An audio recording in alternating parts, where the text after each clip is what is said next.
Đây nhìn nhận cái bếp của khách bảo là sôi lăn tăn, sôi chậm, không đun được.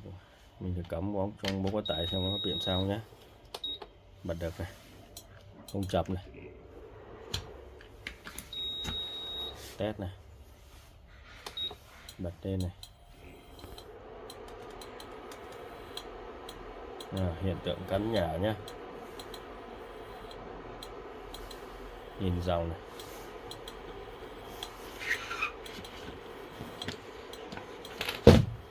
cắn nhả này.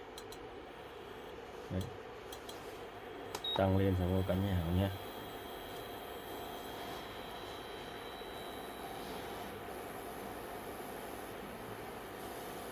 Tăng lên 1.800 thì không chưa thấy hiện tượng cắn nhả nhé. Mắc đây này, mắc cái này đang là 8,4A này, gần 2.000 này. Mình giảm lại 1.600 nhé.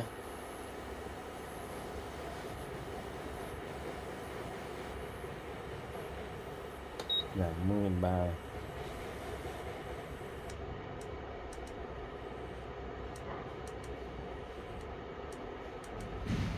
Đun ở mức thấp là đang bị cắn nhả nhá, chứng tỏ con này đang bị lỗi, nhưng mà lỗi chưa hoàn toàn nhé. Tạch nó không nhận nổi ấy. Giảm mức nữa thì có khi lại đấy, 1.000 này lại đun bình thường này, tăng đến 1.300 thì lỗi này. Ở mức 1.300 là không nhận nổi này.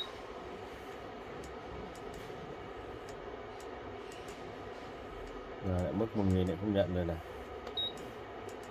800 thì chắc chắn này. 800 thì lại nhận này. Lại đun bình thường. Lại ngắt nhà như này thì ở mức thấp này thì ngắt nhà là bình thường nhé. Tăng lại mức 1.300 này. Nó lại căn nhà này. Tăng lại mức 1.600 nhé. Căn nhà này.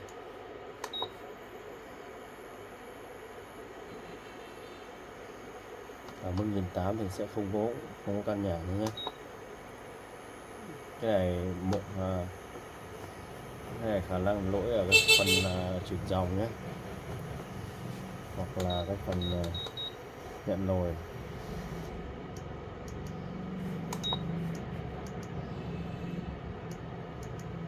Để mình sẽ tháo ra, mình sẽ check từng phần một nhé.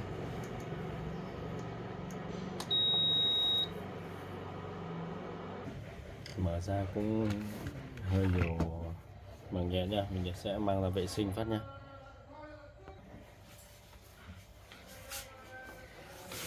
Những cái dòng media này chạy cũng khá là ok nha.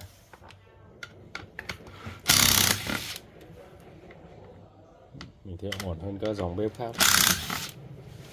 Rồi là cái mâm này là mâm dây nhôm nhé, dây nhôm nhưng mà cũng khá là chất lượng đấy. Các bác nhiều lúc các bác nghĩ dây nhôm nó không bằng, thì tất nhiên là về bản chất thì dây nhôm sẽ không bằng dây mâm bằng đồng được.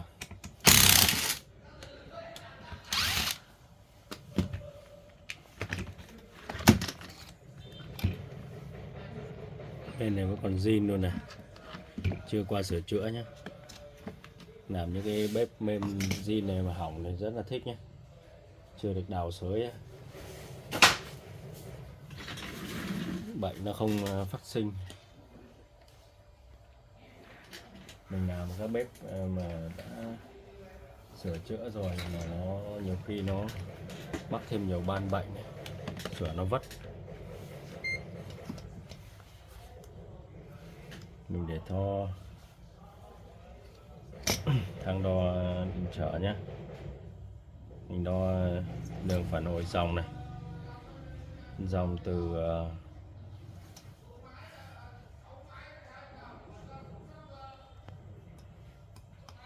chân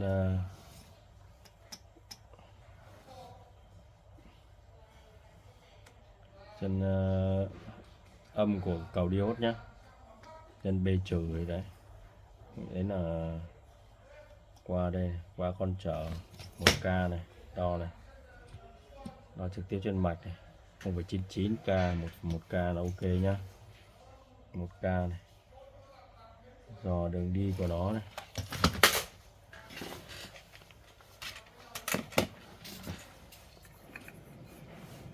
Rồi con 1K này này sẽ đi qua con chở không ôm này, không ôm sẽ về con này nhá, con 501 VR này.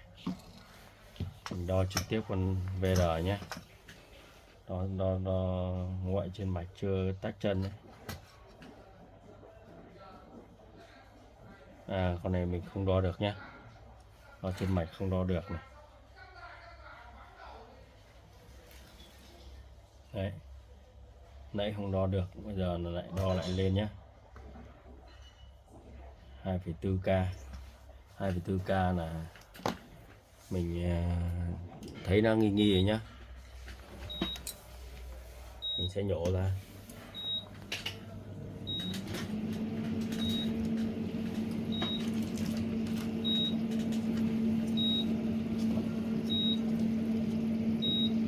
Cái này bếp của khách vẫn còn đẹp nhá, nên là mình cũng hạn chế sửa cái gì mình bắt được nhanh thì mình hạn chế sờ nhé, sờ nhiều, cậy nhiều, đào nhiều.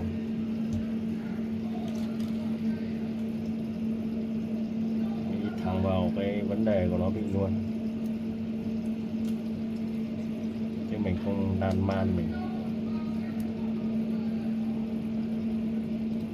Đấy, nó lỗi phần chỉnh dòng là mình phải xử lý phần chỉnh dòng luôn.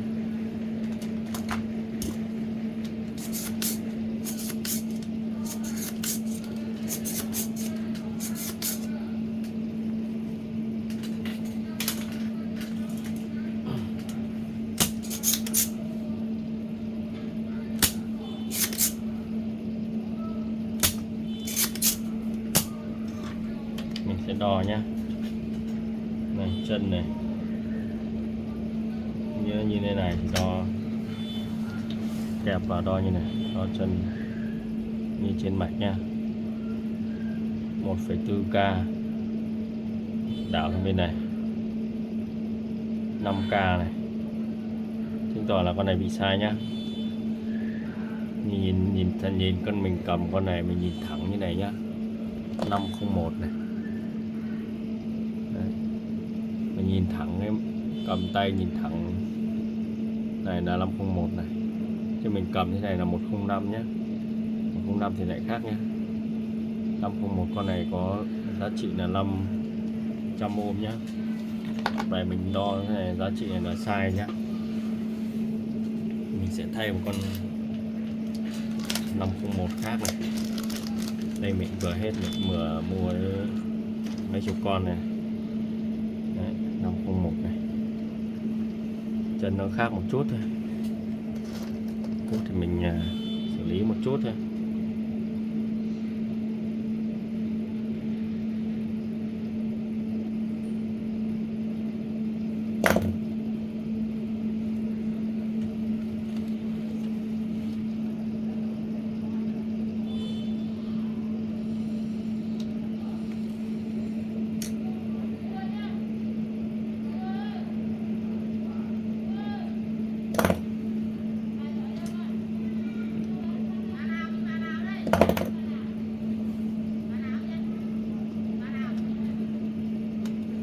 Đó, thay thôi,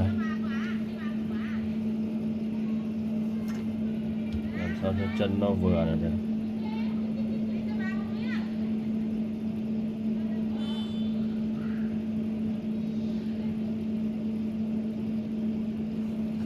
Hiện tượng cắn nhảy thường nó nằm trên đường chỉnh dòng nhé. Nhiều trường hợp nó cũng lỗi IC nhé, không phải cứ như này nhé. Cắn nhà này nó cũng có nhiều nguyên nhân lắm, Nhưng nguyên nhân phổ biến đó là hỏng con VRR trên đường chỉnh dầu này. Đấy là với những cái bếp có VRR nhé. Những bếp không có VRR thì nó lại khác nhé. Vậy là hôm nay khả năng pan này mình đã xong rồi. Sẽ lắp vào giá mà mình cùng test. Theo kinh nghiệm làm nhiều thì mình làm như vậy là đã ok nhá. Không ok thì mình lại làm tiếp thôi, đừng có ngại. Nói chung là mình phải học nghiên cứu nhiều, có sự trả giá nhé. Rồi mấy năm thì làm chưa vững thì cũng chết sò là chuyện bình thường mà. Cái đấy chả ai tránh được cả.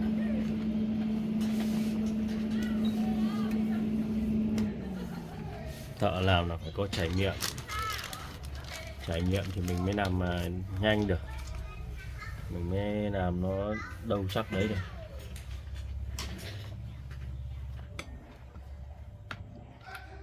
Những cái bếp như này các bác sau khi sửa là nhớ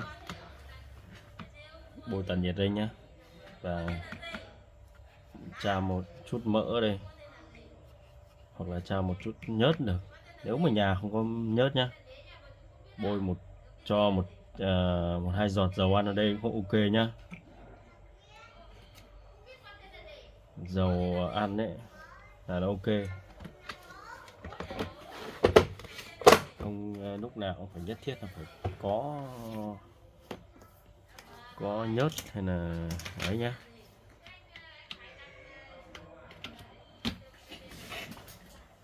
Đây sẽ cắm này, test luôn này.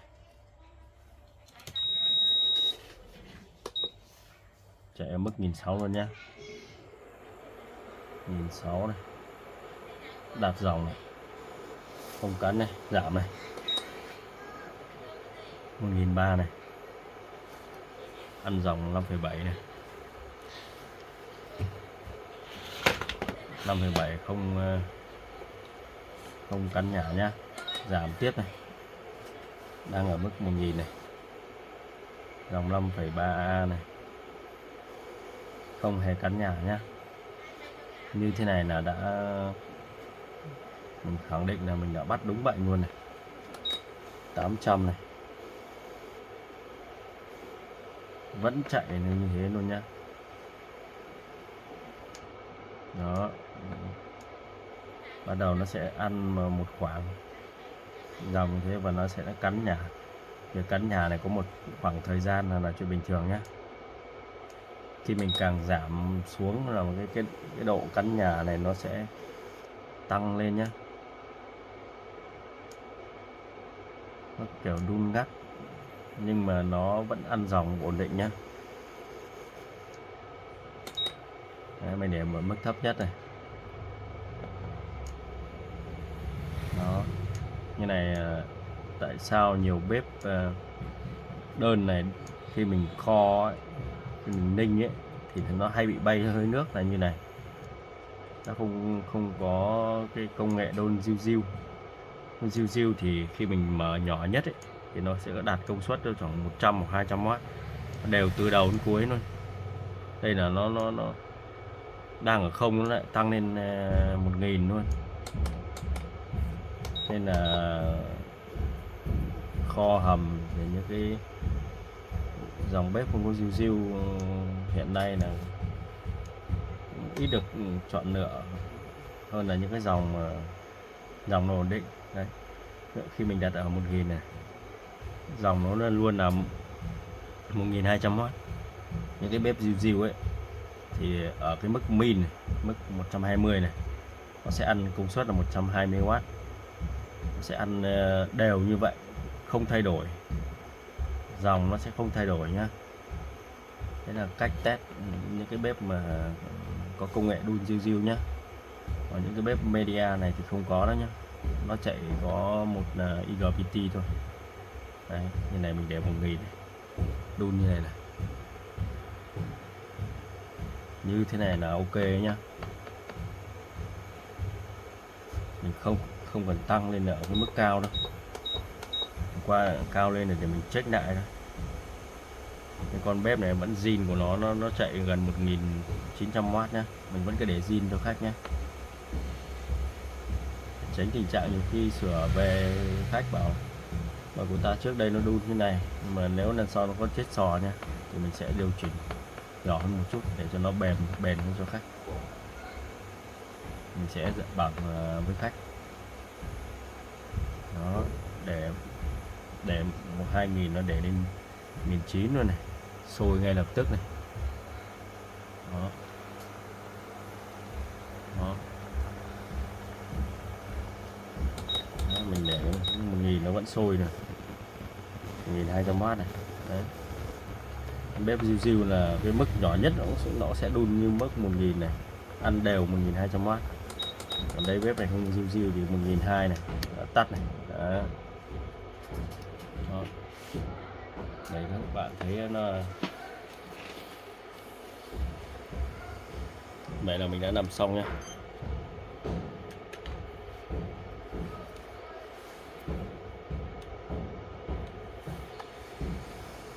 Thôi mình sẽ để cho nó, mình sẽ tắt đi này để cho nó nguội. Mình sẽ tắt bếp nhé. Mình sẽ tắt bếp rồi lúc đấy mình sẽ tra keo tản nhiệt với tra nhớt vào keo tản nhiệt này.